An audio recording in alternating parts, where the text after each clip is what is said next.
Halo semuanya, selamat datang kembali di podcast Talking. Kali ini episode pertama di tahun 2026, setelah episode terakhir itu ada di tahun 2025.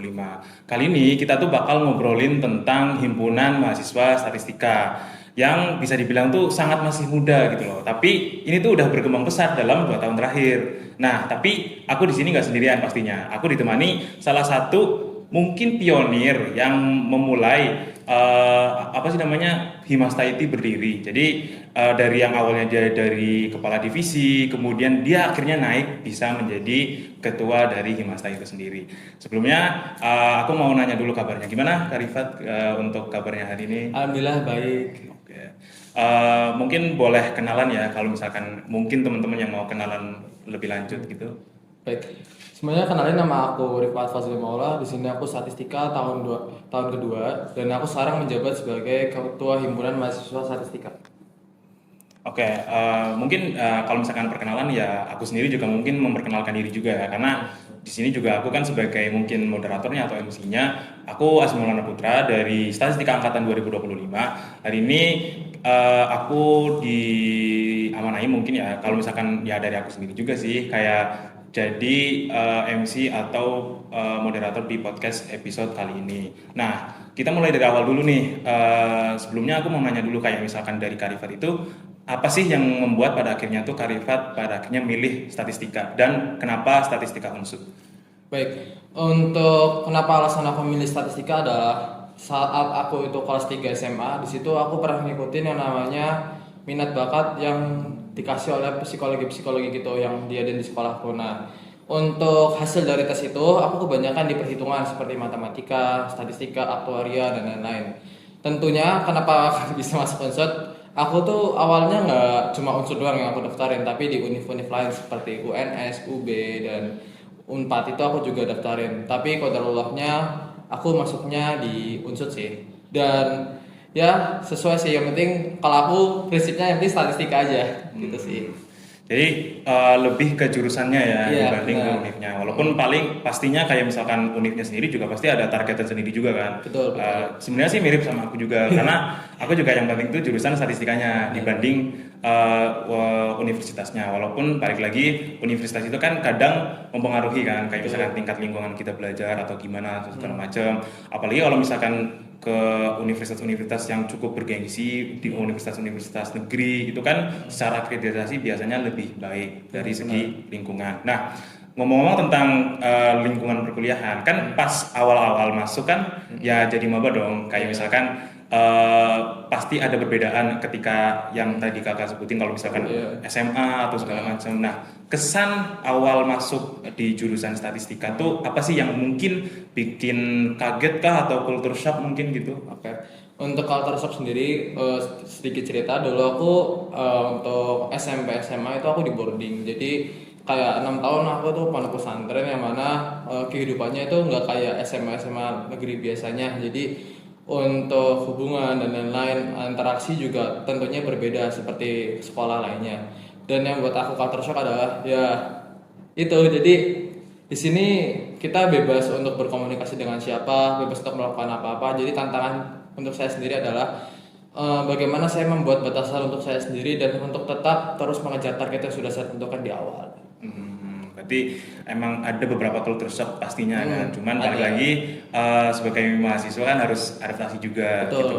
Nah, tadi kan udah ngomongin statistikanya nih. Nah, kalau misalkan dari awal masuk ya mungkin selama 1 semester atau 2 semester atau bahkan yang mungkin sekarang udah semester 4 ya, kemudian memasuki masa-masa mau PKL juga, itu ada nggak sih kayak misalkan di jurusan statistikanya itu menurut kakak lebih banyak struggle-nya atau serunya gitu. Jadi kayak apa sih yang bikin seru, apa yang bikin struggle dan gimana sih cara biasanya yang dilakukan kakak sama teman-teman kakak mungkin yang bisa ngatasin struggle itu? Oke, untuk kuliah ya nggak mungkin dong. Kayak kalau kuliah tuh kalian nggak ada struggle itu nggak mungkin. Nah, kayak pasti kalian tuh akan nemuin struggle dan kalian bakal adaptasi buat ngubah struggle itu menjadi keseruan. Contohnya gini, kayak mungkin nanti di semester 1 atau semester 2 buat mahasiswa statistika dan mahasiswa yang eksak-eksak juga itu bakal ada materi-materi fundamental gitu buat kalian lanjut di semester 3 dan semester 4. Jadi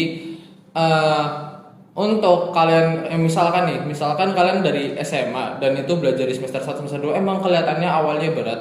Tapi ketika kalian tuh sudah menguasai materi tersebut, insya Allah atau pastinya nanti gampangnya di semester 3 semester 4 bakalan gampang. Nah, trik aku mungkin Mas banyak ya namanya mahasiswa tuh banyak yang terlena semester 1 semester 2 main dulu masih chill lah, masih awal-awal juga adaptasi. Tapi enggak guys, sebenarnya tuh semester 1 semester 2 tuh materi-materi fundamental kayak kalkulus seperti LMH, logika himpunan gitu itu kepake banget nanti semester 3 dan semester 4. Jadi saran aku karena aku dulu juga mindsetnya main dulu dan aku lumayan menyesal. Jadi oke, kalian boleh buat asik, tapi ingat target kalian di sini tuh apa sih gitu. Berarti tipsnya memanfaatkan semester 1 ya, semester Iya, 2 atau semester awal gitu. Karena fundamental itu kan sangat-sangat penting juga kan. betul. Ya, karena di semester-semester berikutnya itu lebih mengedepankan kayak mata kuliah peminatan segala macam. Cukup menarik juga sih, karena balik lagi kalau misalkan kadang ya namanya maba ya, jadi kayak masih kerasa apa sih Bebas. namanya bebas gitu loh, kayak masa-masa SMA-nya tuh masih ke bawah, jadi Iya, kan benar, kayak belum ngerasa oh ini tuh penting banget, padahal tuh justru malah semester 1 semester 2 itu kan Penting. matkul-matkul yang sangat-sangat penting Iya, gitu. benar. Nah, berkaitan dengan matkul juga nih kan yang tadi kakak bilang juga kan ada kalkulus. Iya, Nah itu kan kalau misalkan kita bicara ke mungkin orang-orang lain di sekitar kita, itu kan cukup kayak mengerikan ataupun mungkin istilahnya kayak wah kalkulus nih hitung-hitungan terus segala macam. Iya. Nah kalau misalkan dari kakak sendiri ada nggak sih kalau misalkan cara biar kita tuh bisa ngerasa bahwa materi yang menurut orang itu menantang ataupun mungkin kayak mengerikan gitu bisa kayak kita tuh bisa enjoy loh ngejalaninnya gitu loh. Oke. Terlebih kayak misalkan materi-materi kayak kalkulus gitu segala macam. Oke. Untuk kita bisa enjoy adalah kita tuh ingat dulu. Pasti tentunya sebelum kita menentukan jurusan kita tuh sudah punya cita-cita ingin menjadi apa kan. Nah, dalam mengejar cita-cita tersebut kalian tuh pasti harus punya yang namanya flow-nya urutannya. Gak mungkin kalian gak tahu apa-apa tiba-tiba jadi dokter, enggak dong. Iya. Harus belajar biologi dulu kan tentunya. Nah itu sama halnya. Contohnya misalkan aku pengen jadi seorang data analisis yang mana itu butuh kemampuan menghitung tertentu. Nah nggak mungkin tiba-tiba aku jadi data analisis kan. Aku harus belajar yang namanya fundamentalnya dulu. Jadi kayak dari A ke Z itu harus ngelewatin B sama C dulu, nggak tiba-tiba A tiba-tiba Z. Nah caranya kalian enjoy adalah yakinin ke kalian bahwa aku tuh butuh itu buat mencapai cita-citaku gitu loh. Jadi kayak pasti kalian bakal enjoy karena gimana sih ya? Pasti kalau kalian main COC juga bakal menikmati ya dari TH3 ke TH8 dan berikutnya. Itu sih. Ya, jadi lebih ke enjoy aja ya. Enjoy aja. Jadi nikmatin karena memang dari awal masuk kan juga kita secara sadar kan kayak milih jurusan statistika. Jadi mau nggak mau semua matkul yang ada ya harus kita hadapi juga gitu loh. Dan mungkin salah satu cara yang bisa dilakukan dengan cara menikmati prosesnya. Oke. Nah, tadi kan udah ngomongin sedikit tentang jurusan gitu kan. Nah, sekarang tadi kan aku juga sempat singgung di awal tentang Himasta. Iya, Gitu. Dan kalian juga bisa lihat sendiri ini kan aku sama Karifah juga udah pakai Jahim dan ini tuh ya Jahim yang kita udah bentuk ya, kita udah jadi atau segala macam. Nah, mungkin aku mau bertanya dulu tentang kayak misalkan kan kakak dulu kan itu sebagai pionir ya. Betul. Jadi kayak misalkan ceritanya itu gimana sih terbentuknya Himasta gitu kan, karena kan bisa dibilang Himasta itu kan baru berdiri di tahun 2024 dan di tahun 2023 ya sorry. Nah, baru di 2024 itu kan penerimaan pertama, terus pasti ada dong struggle-nya kalau misalkan di jurusan baru terus mau nentuin himpunan mahasiswa langsung gitu loh, itu kan pasti ada struggle-nya. Boleh dong kayak awal-awal mula ceritanya itu gimana sampai akhirnya bisa jadi Hima gitu. Oke. Untuk struggle sendiri, karena aku angkatan pertama ya, aku mau sedikit cerita juga. Jadi sebelum adanya Himasta, kita tuh masih tergantung sama jurusan matematika. Jadi untuk mahasiswa baru pasti itu ada yang namanya kegiatan makrab kan ya, makrab dan acara-acara pengenalan lainnya lah. Itu biasanya diadakan oleh himpunan jurusan tersebut. Karena dari statistika aku angkatan pertama dan belum ada himpunannya, kita di handle sama matematika. Dan untuk struggle-nya karena matematika juga punya jurusannya sendiri. Jadi dari dosen kita juga apa? Dosen kita juga akhirnya tuh mikir gitu loh, kayak yaudahlah kita buat sendiri juga biar kita nggak bergantung juga, biar sama-sama enak juga sesuai sama targetnya juga, biar independen lah. Nah akhirnya untuk memudahkan pemasifan informasi yang lainnya juga dibentuklah Himasta, supaya apa? Supaya kita tuh bisa lebih objektif, jadi nggak saling memberatkan dan saling buat juga ladang belajar kita lah. Karena cukup sayang aja semisal kita punya mahasiswa tapi kita tidak punya tempat untuk mewadahi minat bakat mereka gitu. Berarti tantangan pertamanya ketika kita itu masih terikat sama jurusan matematika gitu kan. Jadi Iya. gimana caranya kita bisa jadi independen atau segala macam. Nah, pas pada akhirnya independen nih, kan udah lepas tuh kayak misalkan kita mau bikin hima baru. Nah, tantangan terbesarnya tuh apa sih kira-kira, entah itu dari segi kita apa sih namanya mengelola himanya ataupun mungkin mencari orang-orang buat yang mau jadi pengurus. Nah, kalau dari kakak sendiri kan sebagai pionir, apa sih tantangan terbesarnya saat itu? Oke, untuk tantangan terbesarnya adalah kita nggak punya cutting, guys. Aku angkatan pertama nggak punya cutting. Yang mana tuh susah, kayak kita mau ujian itu nggak punya contekan atau nggak punya turunan lah, soal turunan. Jadi kita alhamdulillah banget ya, aku mau makasih banyak juga buat jurusan matematika yang udah dampingin kita selama belum ada himpunan. Kayak kita tuh benar-benar dibantu banget sama mereka loh guys, kayak dari bank soal, dari kita diajarin berorganisasi, itu semuanya adalah ya dibantu lah, jadi gitu. Jadi tantangan terbesarnya adalah kita tuh buta arah, tapi kita bersyukur juga karena masih ada loh yang mau bantuin kita gitu. Berarti shout out juga buat jurusan matematika juga yang Ya, udah mendampingi jurusan ya. statistika ya, karena paling lagi nggak ada cutting, nggak ada yang bisa apa sih namanya kayak awetan gitu kan, Iya, jadi betul. itu sangat-sangat susah. Nah tadi kan kita udah singgung sedikit nih tentang kayak Himastanya dari awal berdiri. Nah aku juga penasaran nih, kayak misalkan dari kakak itu kan sebagai pionir dan waktu awal berdirinya Himasta itu langsung ditunjuk sebagai kepala divisi gitu kan. Apa sih hal yang paling berkesan atau hal yang bikin memorable gitu selama jadi kepala divisi gitu, yang sekarang kan udah naik nih jadi ketua Himastanya gitu. Oke, yang paling kaget adalah kenapa tiba-tiba dijadiin kepala divisi itu. Jujur kaget, jujur. Nah, tapi karena ketua himpunan sebelumnya juga percaya sama aku bakal menuin lah, berusaha buat menuin ekspektasinya dia juga. Nah, selama aku menjabat sebagai kepala divisi banyak loh kayak suatu hal yang bikin struggle dan itu seru dan bikin kenangan lah. Nah kayak misalkan pas aku menjabat sebagai kepala divisi itu kan aku belum punya gambaran nih, karena aku nggak punya cutting, karena aku nggak punya DPO dan lain-lain.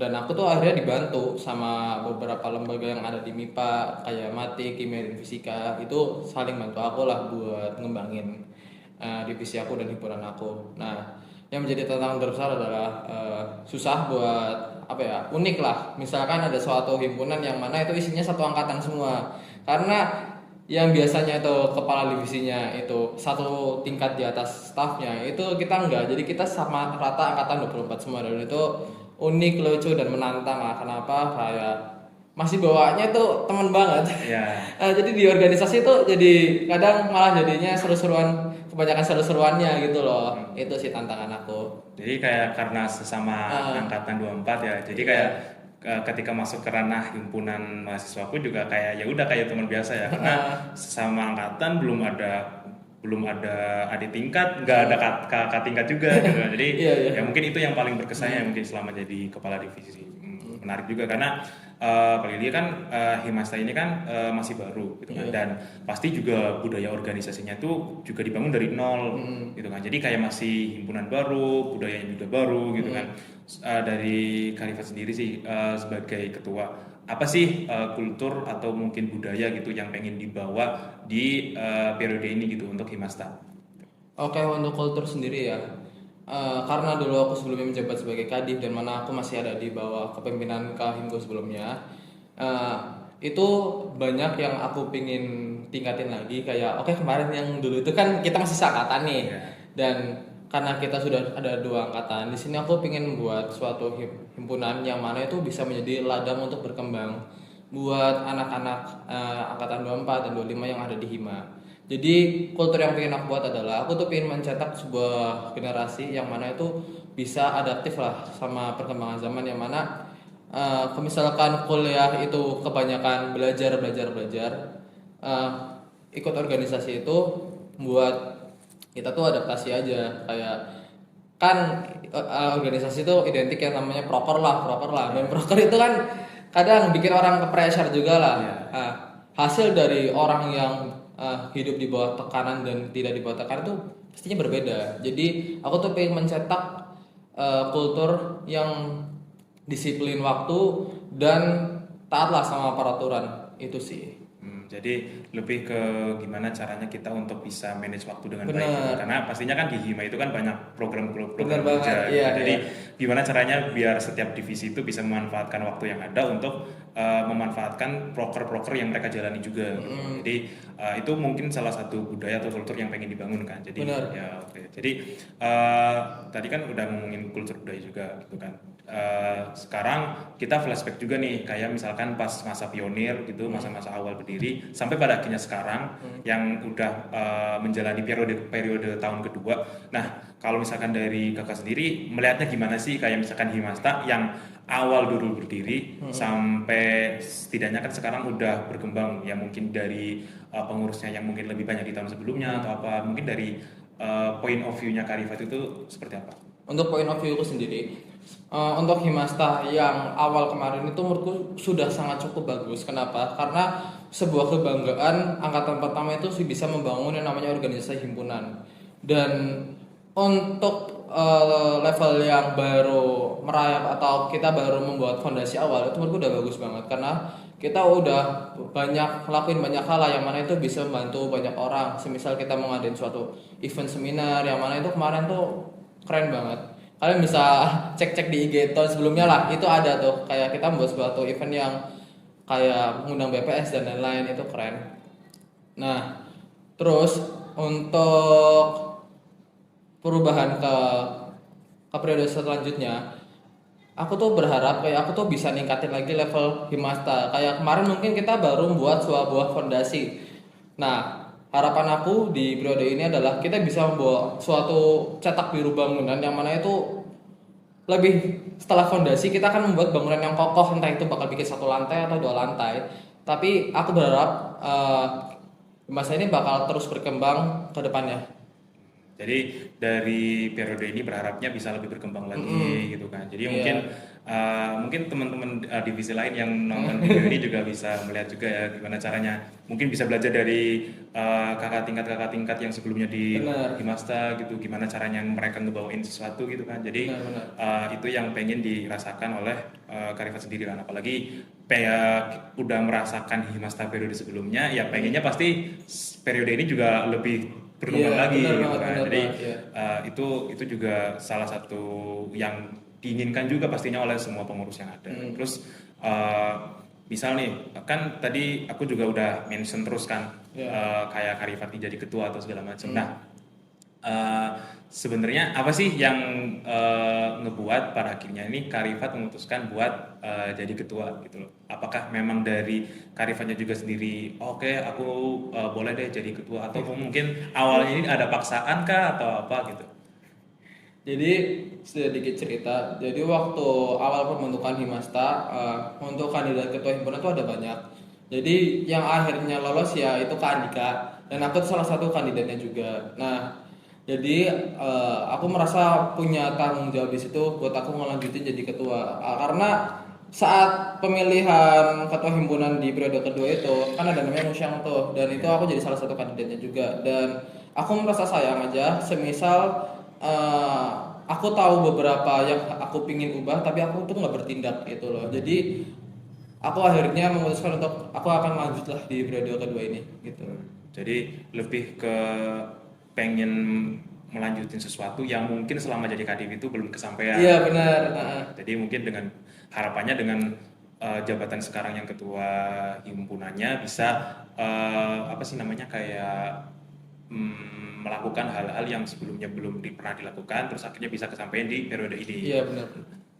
Nah, kita lanjut nih. Kan tadi ada sedikit problem kayak misalkan kameranya mungkin segala macam. Karena ya kita kan lagi panas banget nih bicarain tentang Himasta, tiba-tiba kameranya juga ikutan panas gitu loh. Jadi kita lanjut aja. Tadi kan menyinggung tentang Kadif sama Kahim kan, karena aku juga sempat mention juga kalau misalkan Karifat tuh dari Kadif jadi Kahim. Nah, kan Kadif sama Kahim itu kan sebenarnya kan sesama kepala nih, ada yang kepala divisi sama kepala organisasi. Nah, kalau misalkan dari pandangan Karifat sendiri sih, yang udah pernah menjalani dua jabatan itu, apa sih kayak misalkan perbedaan terbesar sama tanggung jawab yang dimiliki sama kepala divisi ataupun mungkin kepala organisasi? Oke, untuk tantangan terbesar saat aku menjadi kepala divisi adalah di mana aku harus menghandle dan mengarahkan staf-staf aku supaya ada di jalan yang benar. Jadi kan untuk setiap divisi pasti punya target pelaksanaan praker seperti apa dan divisi yang ingin dibawakan seperti apa, dan itu di situ aku punya tanggung jawab untuk mengusahakan divisi aku memenuhi tersebut. Nah, ketika aku menjadi kepala himpunan, ketua himpunan itu tugasnya sudah berbeda lagi. Jadi aku nggak cuma ngurusin divisi lagi, tapi aku ngurusin semua divisi yang ada di dalam itu. Lebih tepatnya kayak aku membawain himpunan ini ke arah mana, dan aku pingin wadahin mereka itu di mana aja. Jadi untuk kelanjutan lah, seperti saat aku menjadi kepala divisi, mungkin aku cukup fokus ke internal aku. Tapi saat aku menjadi ketua himpunan, aku harus gimana caranya aku mikirin seluruh divisi aku, himpunan aku itu bisa majulah ke depannya, sukses juga. Jadi kayak misalkan kalau pas aku jadi kepala divisi ke staff aku, nanti pas ketua himpunan nggak cuma ke internal himpunan doang, tapi seperti gimana sih kontribusi himpunan ini ke eksternal, semisal kayak ke MIPA atau ke dari instansi lain atau lembaga lain gitu. Jadi lebih mempertimbangkan hal-hal eksternal gitu. Jadi bedanya di ruang lingkup untuk menanggung jawabinya ya. Iya, Kayak misalkan betul. kalau kepala divisi kan ya fokus sama divisinya dulu aja. Kalau kepala organisasi itu kan lebih di mana merangkul semua divisi, sama nantinya juga kita ibaratnya membuat laporan untuk disampaikan ke lembaga-lembaga lain Iya, mungkin gitu. betul. Jadi kayak lebih ke ruang lingkup kerjanya aja yang beda ya. Tapi Benar, kan sebenarnya kan sama-sama mengelola sumber daya mahasiswa juga. Iya, Nah, benar. kan Himasta ini kan juga baru 2 tahun berdiri nih, ya kan, dibandingkan mungkin dengan lembaga-lembaga lain kayak misalkan hima-hima lain kan mungkin udah lama berdiri juga, ataupun mungkin kayak UKM di MIPA juga udah lama berdiri. Nah, ada nggak sih kayak misalkan Karifan ini pernah cerita kah atau segala macam itu kayak yang membedakan memimpin organisasi yang ibaratnya tuh umurnya tuh masih baru dengan organisasi yang umurnya itu udah lama gitu. Apa sih yang menjadi apa sih sedikit perbedaan gitu kan, biasanya kan kalau organisasi baru itu kan ya orang-orangnya pun juga masih baru gitu. Oke. Perbedaannya adalah dari pengalaman organisasi sendiri tersebut. Contohnya gini, ibaratnya kayak kalian ngelatih suatu model lah, atau gimana. Model-model yang udah di training itu pasti hasil prediksinya bakal lebih akurat dibandingin yang sedikit pelatihannya. Nah itu ibaratnya kayak himpunan sendiri. Himasta ini kan baru ada 2 periode, dan satu periode itu baru setahun doang lah.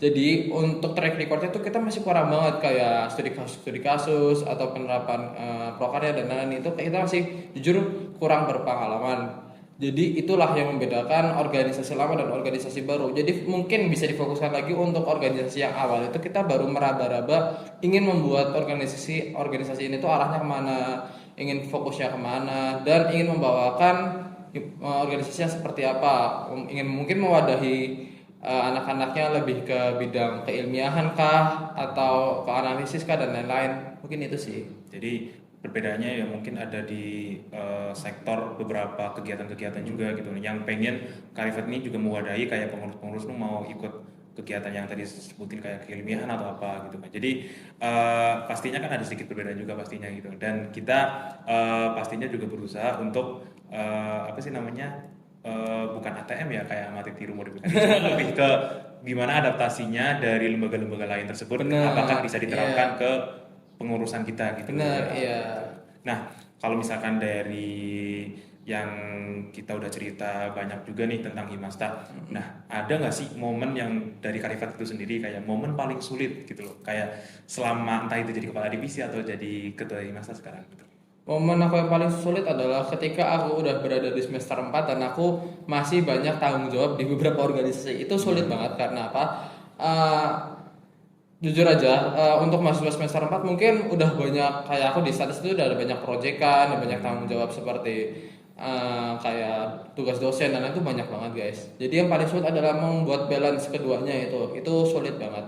Dan itu juga jadi hal yang membanggakan juga buat aku ketika aku sudah berhasil menuntaskan tantangan seperti membuat itu menjadi balance dan membawa organisasi aku itu ke arah yang benar, itu menjadi kebanggaan sendiri juga buat aku gitu. Jadi walaupun ada momen yang sulit juga, pastinya kan kalau misalkan kita bisa melewati struggle-struggle yang itu juga kita bisa jadi apa sih namanya, membuat hal-hal yang kita jalani itu bisa jadi hal yang membanggakan juga. Iya Jadi benar. kayak dengan yang tadi kakak sebutin, kalau misalkan di semester 4 itu banyak project atau segala macam, tapi masih bisa menghandle organisasi, itu kan pasti ada rasa kepuasan tersendiri Iya juga. betul Jadi kayak banget.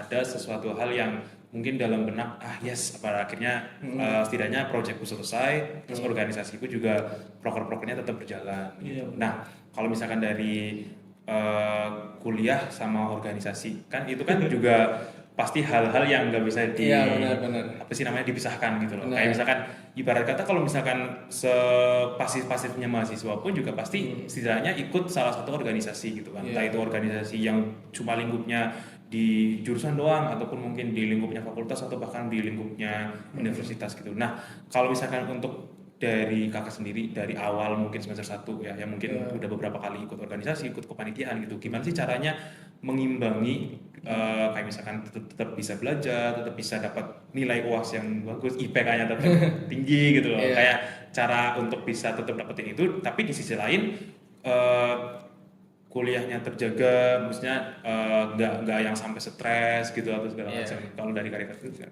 Oke, disclaimer dulu ya, aku bukan mahasiswa yang andanya bagus dan aku mahasiswa biasa, jadi jangan berharap banyak sama jawaban aku ya. Jadi gini, sedikit cerita, pas aku semester 1, semester 2, aku ikut ke 3 organisasi sekaligus. Dan saat aku semester 3, semester 4, aku cukup satu aja di ikut himpunan ini. Nah, kenapa aku ikut 3 organisasi? Ini bakal balik lagi ke kuliah organisasi. Kenapa? Menurut aku tuh ikut organisasi itu karena aku pengen ngelatih pola pikir aku. Aku tuh pengen melatih gimana caranya aku mengatur waktu, manajemen waktu dan lain-lain.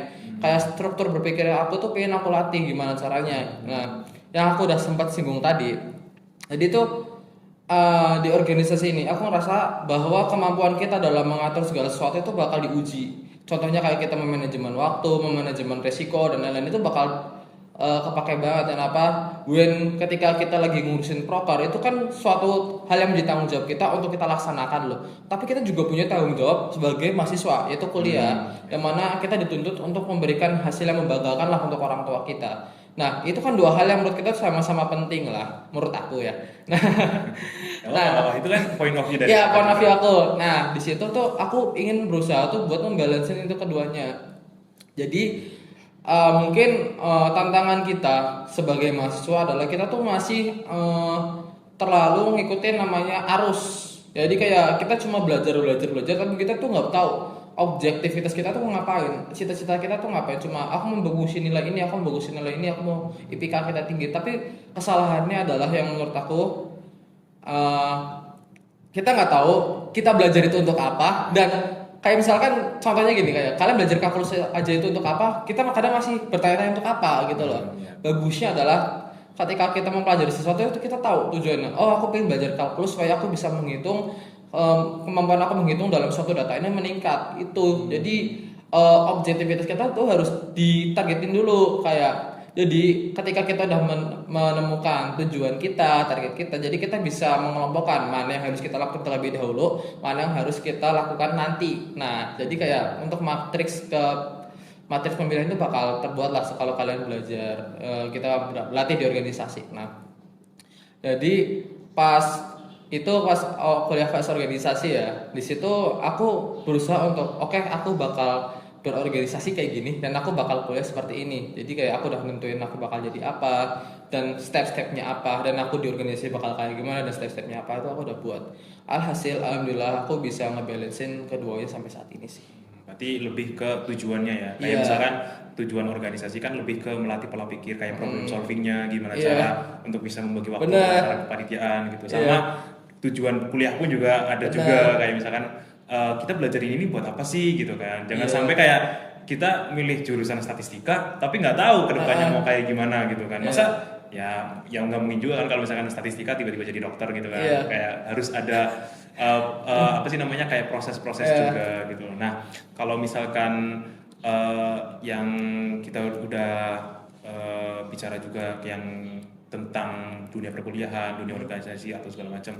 Nah, selama kakak kuliah ini ada nggak sih kayak mungkin ya kayak selama 2 tahun pelajaran terbesar gitu loh, kayak pelajaran terbesar entah itu di jurusan statistikanya atau mungkin di himastanya gitu. Apa sih yang menjadi benar-benar itu tuh jadi big point juga dan itu jadi apa sih namanya turning point juga. Jadi yang awalnya mungkin dulu ngerasa kayak ini tuh kayak gue salah jurusan ini segala macam ataupun ini sulit banget sampai pada akhirnya bisa enjoy gitu. Oke, balik lagi karena statistika pilihan aku yang pertama, jadi aku enjoy ya. Jadi terus buat apa yang aku dapetin dari keduanya, pelajaran apa yang bisa aku dapetin dari statistika dan himasta. Jadi itu keduanya itu punya manfaat sendirilah buat aku.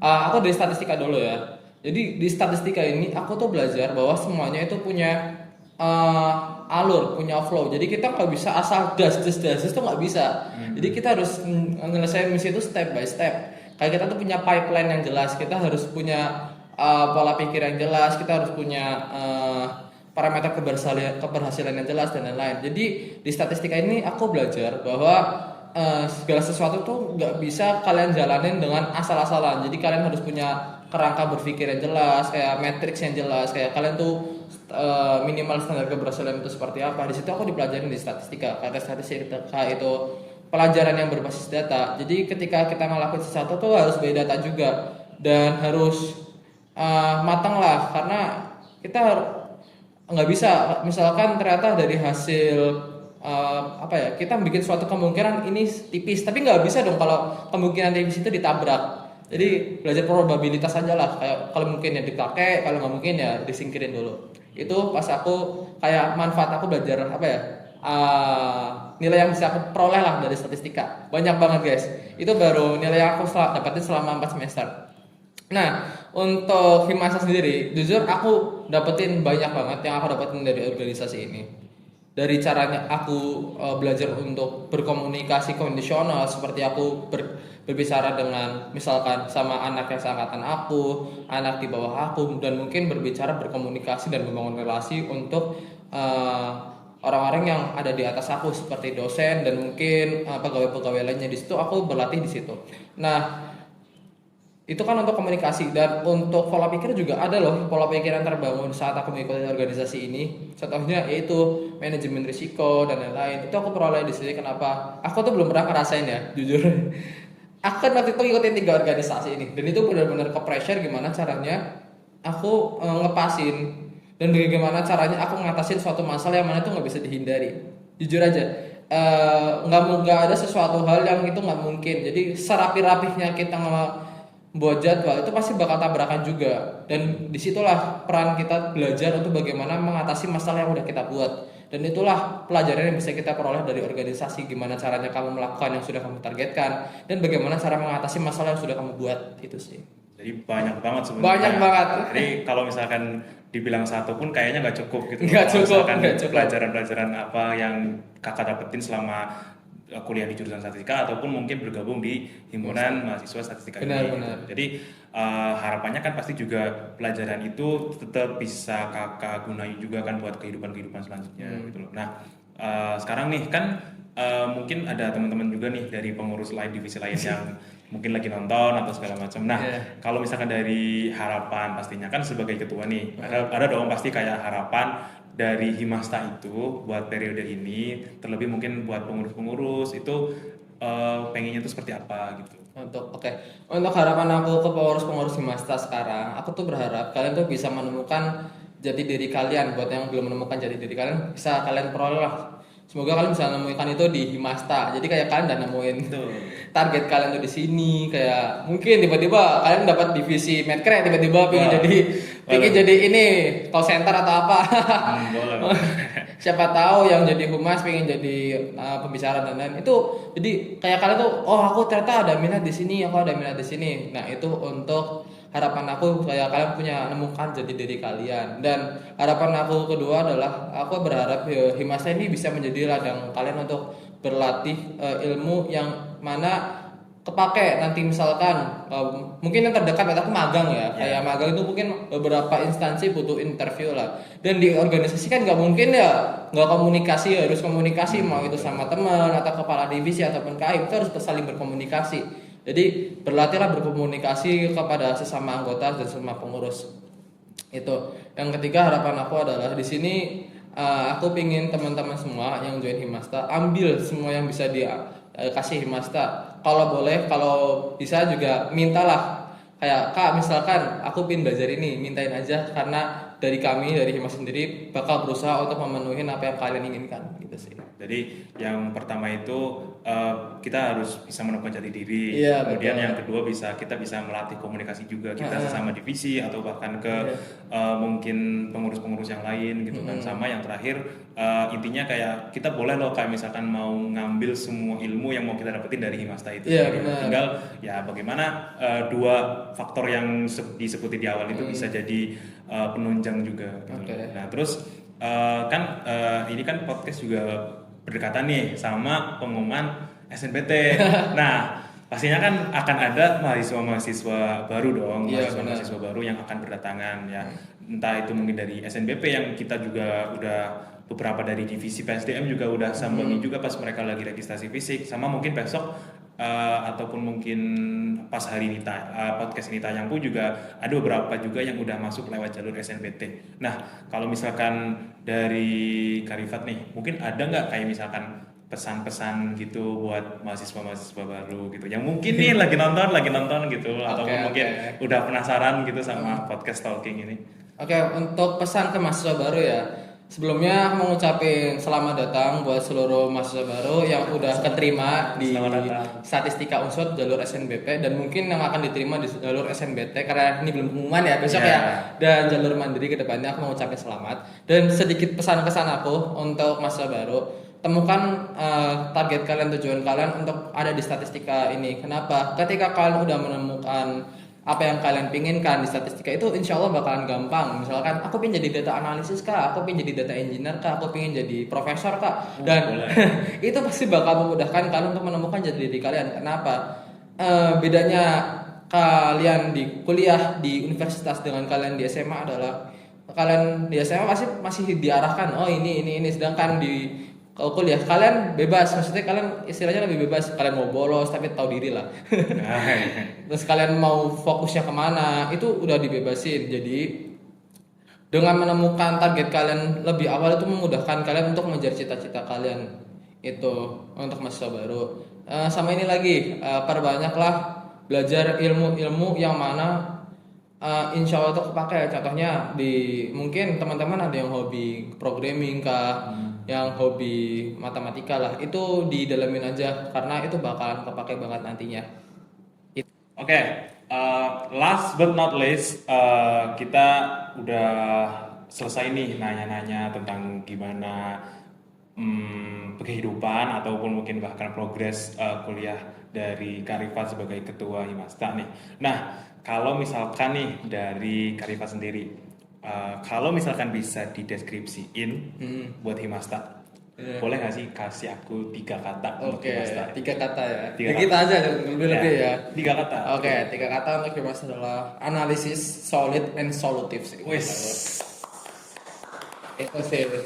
Analisis. Tapi boleh nggak sih kayak kenapa milihnya 3 kata itu? Pertama analisis itu. Oke, untuk analisis sendiri karena segala sesuatu hal yang ingin kita lakukan tuh harus melakukan analisis terlebih dahulu. Seperti kita riset apakah targetnya ini sesuai, ataukah kita mampu untuk melakukan ini, itu loh. Kenapa aku pilih analisis. Terus kalau solid, Solid, tentunya di himpunan ini kita belajar untuk saling bekerja sama, atau istilah gambar itu solid lah. Siap. Satu sakit semua. Enggak dong. Jangan jangan jalan. Ya jangan sakit, tapi pasti senang terus lah. Bahagia bareng. Terus yang terakhir solutif. Solutif, karena aku berharap Himasta kedepannya akan memberikan solusi buat permasalahan-permasalahan di jurusan statistika lah. Mungkin bisa di jurusan lainnya, tapi intinya dapat memberikan solusi buat orang luar gitu. Oke, jadi 3 kata yang mungkin bisa menggambarkan seluruh Himasta. Iya, benar Gimana. banget, itu Dan sih itu juga kalau- pastinya jadi harapan juga dong. Itu harapan aku. Buat harapan juga di periode sekarang. Nah, Benar. sebenarnya aku juga mau ngucapin banyak terima kasih juga nih buat Iya. Kak Rifat yang udah mau nyempatin hadir, juga mau jadi narasumber juga di podcast Talking episode kali ini. Dan harapan dari aku juga semoga dengan adanya podcast ini juga teman-teman mungkin dari sesama divisi ya, yang dari pengurus Himasta ataupun mungkin teman-teman lain juga yang mungkin mahasiswa baru juga itu bisa mengambil pelajaran-pelajaran juga yang mungkin udah Kak Rifat jelasin atau segala macam, dan itu juga mungkin bisa jadi motivasi buat kedepannya itu nanti seperti apa. Jadi aku benar-benar mau ngucapin terima kasih banyak. Oke, sama-sama Mas Susmi. Dan sebagai penutup juga mungkin ini apa ya, mungkin langkah awal baru juga buat podcast Talking juga selama mungkin beberapa bulan ya kita Iya, benar-benar. udah absen juga karena udah ganti kepengurusan juga. Jadi ya harapannya dengan kepengurusan yang baru ini ya bisa apa sih namanya, kayak muncul ide-ide baru gitu, Oh, muncul oke. ide-ide baru untuk Boleh. podcast dengan tema yang beragam ataupun mungkin apa gitu kan. Dan Benar. harapannya bisa banyak episodenya ya. Bener. Doain Episodenya aja, banyak guys. ya. Doain ya guys, semoga aja. ada banyak tema, banyak narasumber yang kita undang juga. Benar pastinya. banget, benar banget. Gitu. Mungkin dari aku itu aja sih. Jadi ya terima kasih lagi. Mungkin dari Karifat ada closing statement atau apa? Mungkin dari aku sekian. Teman-teman selamat berjuang ya buat kedepannya.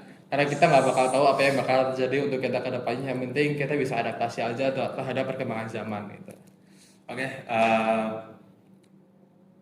sekian. Sekian dari kami. Terima kasih. Terima kasih. Assalamualaikum. Terima kasih. Oke. Terima kasih Kak.